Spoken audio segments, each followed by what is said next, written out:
नमस्कार and good morning all students. I am Monika Nama. आज हम बीएड सेकंड ईयर का पेपर है, fourth compulsory guidance in counselling, और यूनिट आपकी थर्ड है। टॉपिक है एकल अध्ययन विधि, जो आपका न्यू टॉपिक चल रहा है अब, एकल अध्ययन विधि। एकल अध्ययन विधि में हम एकल अध्ययन विधि का अर्थ पढ़ेंगे और परिभाषा पढ़ेंगे। इससे पहले हम एकल अध्ययन विधि को समझ लेते हैं कि एकल अध्ययन विधि क्या होती है। एकल अध्ययन विधि यानी कि किसी एक व्यक्ति का गहन रूप से अध्ययन करना, यानी कि एकल अध्ययन का ऐतिहासिक विवरण एक विशिष्ट विचारों को यानी कि विशिष्ट विचारों को जन्म देता है। एकल अध्ययन विधि का ऐतिहासिक विवरण इस प्रकार से है कि यह विशिष्ट विचारों को जन्म देता है।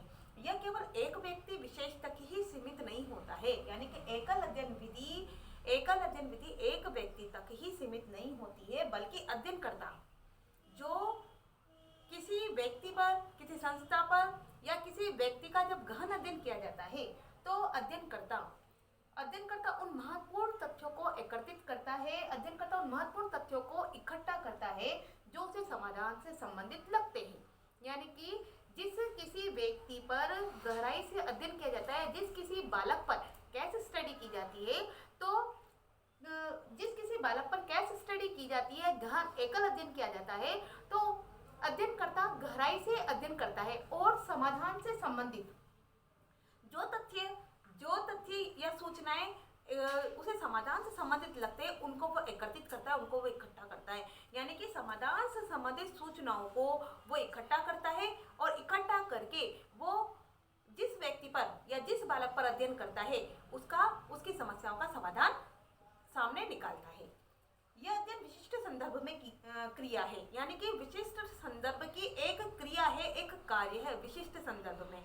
साथ में जो जानकारी प्राप्त किसी आदर्श का प्रतिरूप होता है, यानी कि जो जानकारी प्राप्त होती है वो किसी आदर्श का प्रतिरूप होता है। किस प्रकार से होता है प्रतिरूप? क्योंकि जिस बालक पर गहन रूप से अध्ययन किया जाता है, तो उस बालक पर गहन अध्ययन केवल बालक को मानकर ही नहीं किया जाता, बल्कि बालक के फैमिली बैकग्राउंड से भी सूचनाएं इकट्ठी की जाती है। बालक जिस विद्यालय में पढ़ता है उस विद्यालय के टीचर्स से भी सूचनाएं इकट्ठी की जाती है।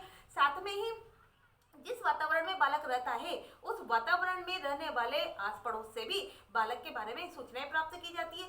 साथ में मित्र मंडली से भी बालक की सूचनाएं प्राप्त की जाती है। तो एकल अध्ययन विधि में जिस किसी भी व्यक्ति पर या जिस किसी भी बालक पर गहन रूप से गहराई से अध्ययन किया जाता है, तो गहराई से अध्ययन करने पर उसके पूरे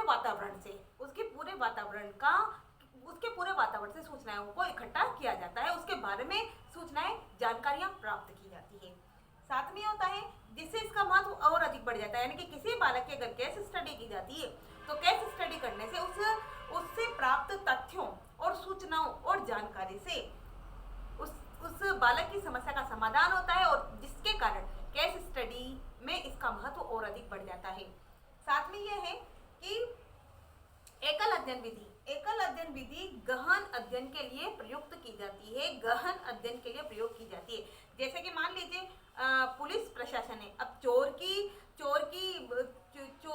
किस प्रकार से चोरी करता है या किसी वारदात को किस प्रकार से अंजाम देता है, तो उसके लिए पुलिस गहराई से अध्ययन करती है, यानी कि उसका केस स्टडी करती है, केस की जांच पड़ताल करती है, और जांच पड़ताल करके समस्या का समाधान निकालती है। उसी प्रकार से शिक्षा में अगर किसी बालक की केस स्टडी की जाती है, तो केस स्टडी गहराई से उस बालक का अध्ययन करती है, और गहराई से उस बालक का अध्ययन करके उसके वातावरण से, और वो जिस जगह वो रह रहा है, जिस स्कूल में वो शिक्षा प्राप्त कर रहा है, जिस आस पड़ोस में वो रह रहा है, उस सब जगह से सूचनाएं, जानकारियां इकट्ठा करती है और तथ्यों के आधार पर ज्ञान प्राप्त करती है।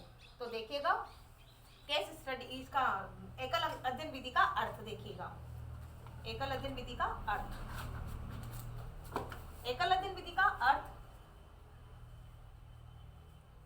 है, एकल का अर्थ, एकल अध्ययन विधि का एकल अध्ययन का अर्थ,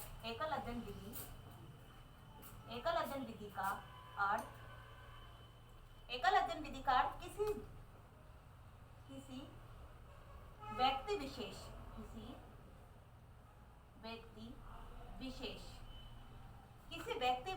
से ही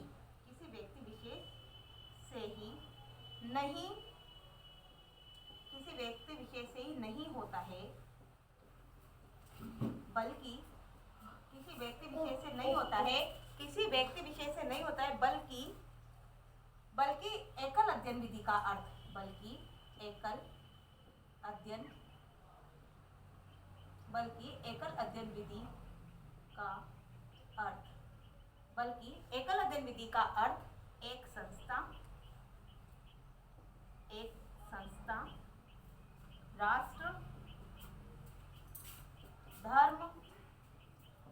राष्ट्र धर्म, एक व्यक्ति या समूह भी हो सकता है, समूह भी हो सकता है। इस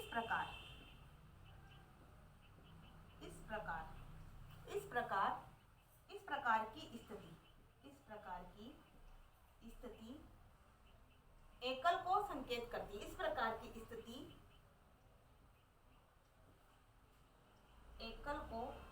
इस प्रकार की स्थिति एकल को संकेत करती है।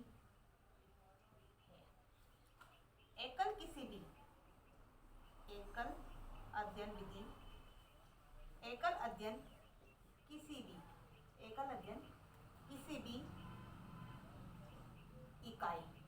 अध्ययन किसी भी इकाई से होता है। एकल अध्ययन किसी भी इकाई से होता है, जैसे एकल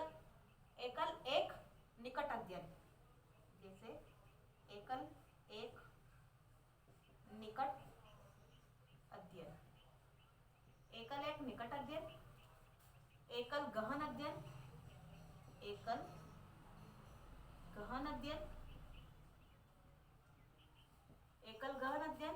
संचयी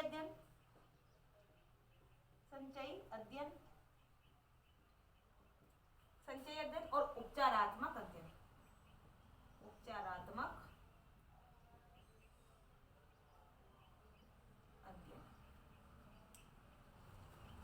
ये तो है आपका अर्थ एकल अध्ययन विधि का। एकल अध्ययन विधि का अर्थ किसी व्यक्ति विशेष से ही नहीं होता है, यानी कि एकल अध्ययन विधि का जो प्रयोग किया जाता है, गहराई से प्रयोग किया जाता है, उसका अध्ययन किसी एक व्यक्ति विशेष को लेकर ही नहीं किया जा सकता, बल्कि एकल अध्ययन विधि का अर्थ एक संस्था का भी गहराई से अध्ययन किया जा सकता है, एक राष्ट्र का भी गहराई से अध्ययन किया जा सकता है, धर्म का भी गहराई से अध्ययन किया जा सकता है, साथ में एक व्यक्ति या एक समूह का भी गहराई से अध्ययन किया जा सकता है। साथ में एकल अध्ययन किसी भी इकाई से होता है, यानी कि किसी भी इकाई को लेकर एकल अध्ययन किया जा सकता है। एकल अध्ययन विधि का गहराई से प्रयोग किया जा सकता है, यानी कि केस स्टडी किसी एक व्यक्ति विशेष की नहीं होती है, बल्कि केस स्टडी एक संस्था की भी हो सकती है, राष्ट्र की भी हो सकती है, धर्म की भी हो सकती है, एक व्यक्ति की भी हो सकती है और एक समूह की भी हो सकती है। साथ में यह है कि एकल अध्ययन विधि किसी भी इकाई से होती है, किसी भी इकाई से, कोई सी भी इकाई को लेकर एकल अध्ययन केस स्टडी की जा सकती है। जैसे कि एकल एक निकट अध्ययन है, निकट अध्ययन यानी कि किसी भी निकट के व्यक्ति को लेकर अध्ययन करना। एकल गहन अध्ययन है गहन रूपता से अध्ययन करना, और संचयी अध्ययन करना और उपचारात्मक अध्ययन करना, यानी कि किसी को समस्या से समाधान निकालकर, मतलब समस्या से उसकी उपचारात्मक अध्ययन, यानी कि किसी बालक की समस्या है और समस्या का समाधान निकालकर उसका उपचार करना एकल अध्ययन विधि है। ये तो हुआ आपका अर्थ। अब इसकी डेफिनेशन देखिएगा, इसकी परिभाषा देखिएगा।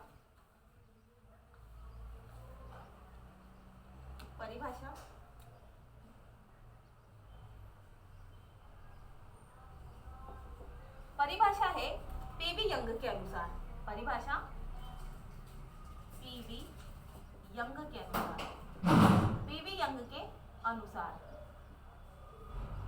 इसकी परिभाषा है पीवी यंग के अनुसार। पीवी यंग के अनुसार इसकी डेफिनेशन देखिएगा। एकल अध्ययन एक ऐसी प्रक्रिया है, एकल अध्ययन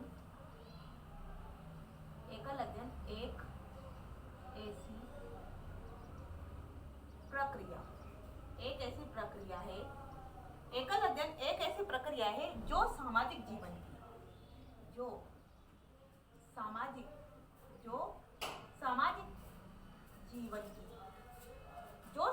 जीवन की इकाई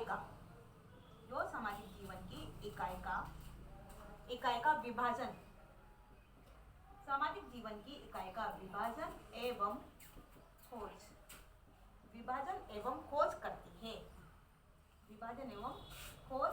विभाजन एवं खोज करती है। चाहे वह व्यक्तिगत परिवार हो, चाहे वह व्यक्तिगत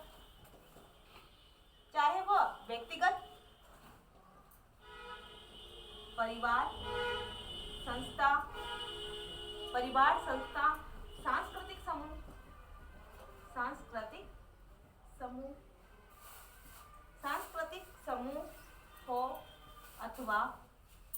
सांस्कृतिक समूह हो अथवा सार्वभौमिक समुदाय। कहने का मतलब यह है, वीपी यंग के अनुसार, वीपी यंग ने यह कहा है कि एकल अध्ययन एक ऐसी प्रक्रिया है जो सामाजिक जीवन की इकाई का विभाजन एवं खोज करती है। सामाजिक जीवन का विभाजन और इकाई का खोज करती है, यानी कि सामाजिक जीवन का विभाजन करती है और खोज करती है, यानी कि गहन रूप से अध्ययन करती है।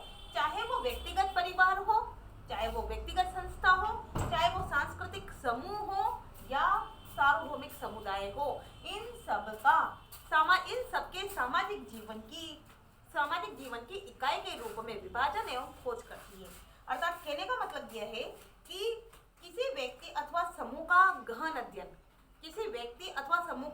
अध्ययन ही जीवन का ऐतिहासिक अध्ययन कहलाता है। किसी व्यक्ति का अथवा किसी समूह का गहन रूप से अध्ययन करना ही जीवन का ऐतिहासिक अध्ययन कहलाता है। ये आपकी डेफिनेशन कंप्लीट हुई। नेक्स्ट वीडियो में पढ़ेंगे, तब तक के लिए नमस्कार।